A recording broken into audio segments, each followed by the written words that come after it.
ஒரு காட்டுல ஒரு காகம் வாழ்ந்துட்டு இருந்தது. ஆனா அதுக்கு தன் வாழ்க்கையில கொஞ்சம் கூட திருப்தியே இல்லை. தான் ரொம்ப துரதிர்ஷ்டசாலின்னு நினைச்சு ஒரு நாள் ஒரு மரத்து மேல உட்காந்து அழுதுட்டு இருந்தது. சரியாக அந்த மரத்துக்கு அடியில ஒரு துறவி தியானம் செஞ்சுட்டு இருந்தார். அப்போ அந்த காகத்தோட கண்ணீர் துளி ஒண்ணு அந்த துறவியோட கணத்துல விழுந்தது. துறவி மெல்ல கண் திறந்து மேலே பார்க்கிறார். அங்கே காகம் அழுதுகிட்டு இருக்கு. துறவி அன்போடு கேட்டார், ஏன் அழுகிறாய் காகமே? உனக்கு என்ன குறை? காகம் தழுதழுத்த குரல்ல சொல்லுச்சு, சுவாமி, என் வாழ்க்கை மேல எனக்கு வெறுப்பு வந்துடுச்சு. இந்த உலகத்துல என்னை யாருக்குமே பிடிக்கல. எல்லாரும் என்னை அசிங்கமா பார்க்கறாங்க, துரத்துறாங்க. எனக்கு யாரும் அன்பா சாப்பாடு கூட போடுறதில்ல. இப்படி வாழ்றதுக்கு நான் செத்துடலாம் சுவாமி. அதை கேட்ட துறவியின் மனம் இரக்கத்தால் நிறைந்தது. அவர் சொன்னார், நாம எந்த நிலைமையில இருந்தாலும் அதுல மகிழ்ச்சியா இருக்க பழகிக்கணும் காகமே. ஆனா காகம் அதை ஏத்துக்கல. தொடர்ந்து அழுதுகிட்டே இருந்தது. உடனே துறவி சொன்னார், சரி, உனக்கு என்னவாக மாற வேண்டும் என்று சொல். நான் என் மந்திர சக்தியால் உன்னை அப்படியே மாற்றுகிறேன். காகம் உடனே மகிழ்ச்சியாகி, சுவாமி, எனக்கு நீங்க ஒரு உதவி செய்ய நினைச்சா என்னை ஒரு அழகான அன்னப்பறவையா மாத்திடுங்க என்றது. துறவி சிரிச்சுட்டே சொன்னார், சரி, நான் உன்னை அன்னப்பறவையா மாத்துறேன். ஆனா அதுக்கு முன்னாடி நீ நேரா ஒரு அன்னப்பறவை கிட்ட போய் அது தன் வாழ்க்கையில சந்தோஷமா இருக்கா இல்லையான்னு கேட்டுட்டு வா. அதுவரை நான் உனக்காக இங்கேயே காத்திருக்கிறேன்.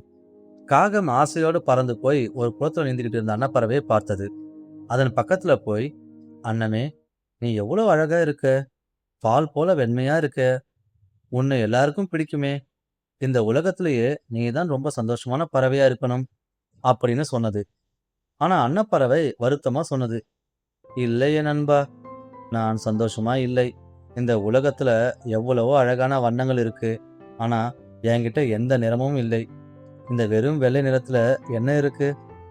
என்னை விட கிளிதான் ரொம்ப கொடுத்து வச்சது. அது எவ்வளவு வண்ணமயமா இருக்கு தெரியுமா? இதை கேட்ட காகம் அடுத்து கிளியை தேடி பறந்தது.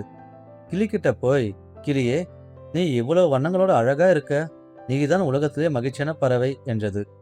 கிளி பெருமூச்சு விட்டு சொன்னது, "ஹம், இல்லை நண்பா, நான் மகிழ்ச்சியா இல்லை. மனிதர்கள் எங்களை கூண்டுல அடைச்சு வச்சிடுறாங்க.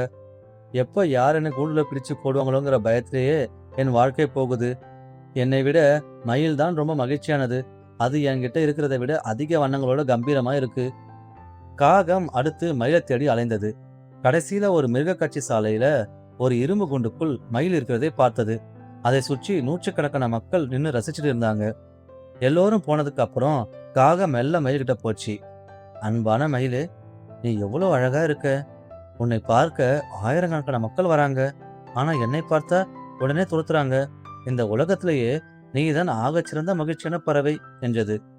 மயில் மிகவும் சோகமாக பதில் சொன்னது, நானும் ஒரு காலத்துல அப்படித்தான் நினைச்சேன் காகமே. நான் தான் உலகத்திலே அழகுன்னு. ஆனா என் அழகால தான் நான் இன்னைக்கு இந்த கூண்டுக்குள்ள கைதியா அடைப்பட்டு இருக்கிறேன். மனிதர்கள் தங்களோட அலங்கார பொருட்களுக்காக என் அழகான இறகுகளை பிடுங்கும் போது எனக்கு எவ்வளவு வலிக்கும் தெரியுமா? நான் நிம்மதியாவே இல்லை நண்பா. காகம் அதிர்ச்சி அடைந்தது. நீயே சந்தோஷமா இல்லைனா அப்போ இந்த உலகத்துல ரொம்ப மகிழ்ச்சியான பறவை யாரு என்று கேட்டது. மயில் காகத்தை உற்று பார்த்து சொன்னது, நான் இந்த மிருக காட்சி சாலையை ரொம்ப நாளா கவனிச்சு பார்க்கிறேன் காகமே. இங்க இருக்கிற எல்லா பறவைகளும் கூண்டுக்குள்ளதான் இருக்கு. ஆனா உன்னை மட்டும்தான் மனிதர்கள் கூண்டுக்குள் அடைக்கிறதில்லை. உன்னை யாரும் பிடிக்க முயல்வதும் இல்லை. கடந்த சில நாட்களாக நான் என்ன நினைக்கிறேன் தெரியுமா? நான் மட்டும் ஒரு காகமா பிறந்திருந்தா எந்த பயமும் இல்லாம சுதந்திரமா எங்க வேணாலும் பறந்து திரிஞ்சிருப்பேன்னு ஏங்குகிறேன். மயில் சொன்னதை கேட்டவுடனே காகம் பறந்து துறவிக்கிட்ட வந்தது. இப்ப முதல் முறையா தான் ஒரு காகமா இருக்கிறத நினைச்சு அது பெருமைப்பட்டது. துறவிக்கிட்ட போய், சுவாமி, எனக்கு வேற எந்த பிறவும் வேண்டாம். நான் காகமாவே இருக்க ஆசைப்படுகிறேன். நான் இப்படியே சந்தோஷமாக இருக்கேன்னு சொன்னது. நண்பர்களே, நம்முடைய வாழ்க்கையும் இப்படித்தான். நாம எப்பவும் மற்றவங்களோட நம்ம வாழ்க்கையை தேவையில்லாம ஒப்பிட்டு பார்த்து நம்ம கிட்ட இருக்கிற நிம்மதியை நாமளே கெடுத்துக்கிறோம். இது ஒரு தீராத நரக வேதனை. உங்ககிட்ட இல்லாத ஒரு விஷயத்தை தேடி அலையிறதை விட்டுவிட்டு உங்ககிட்ட இருக்கிற விஷயத்தை வச்சு மகிழ்ச்சியா வாழ கத்துக்கோங்க. இந்த உலகத்துல உங்களை விட வசதியானவங்களும் இருப்பாங்க, உங்களை விட ஏழைகளும் இருப்பாங்க. நீங்க மற்றவங்களோட ஒப்பிட்டு பார்த்துக்கிட்டே இருந்தா உங்க வாழ்நாள் முழுக்க உங்களால சந்தோஷமாவே இருக்க முடியாது. யார் ஒருத்தர் தனக்கு கிடைச்ச வாழ்க்கையை வச்சு மன திருப்தியோட வாழ்றாங்களோ அவங்க தான் இந்த உலகத்துல மிகப்பெரிய பணக்காரர். அவங்க தான் மகிழ்ச்சியான மனிதர். மற்றவங்களோட உங்களை ஒப்பிடாதீங்க. ஏன்னா அப்படி ஒப்பிட்டு பார்த்தா இந்த உலகத்தோட மிக துரதிர்ஷ்டசாலி மனிதர் நீங்களா தான் இருப்பீங்க. நீங்க நீங்களா இருங்க. மீண்டும் ஒரு அழகான கதையோடு உங்களை சந்திக்கிறேன். அதுவரை உங்களிடமிருந்து விடைபெறுவது இதயம் பேசும் நேரம். இந்த கதை உங்களுக்கு பிடிச்சிருந்தா லைக் மற்றும் ஷேர் பண்ணிட்டு அப்படியே சப்ஸ்கிரைப் பண்ணுங்க. நன்றி, வணக்கம்.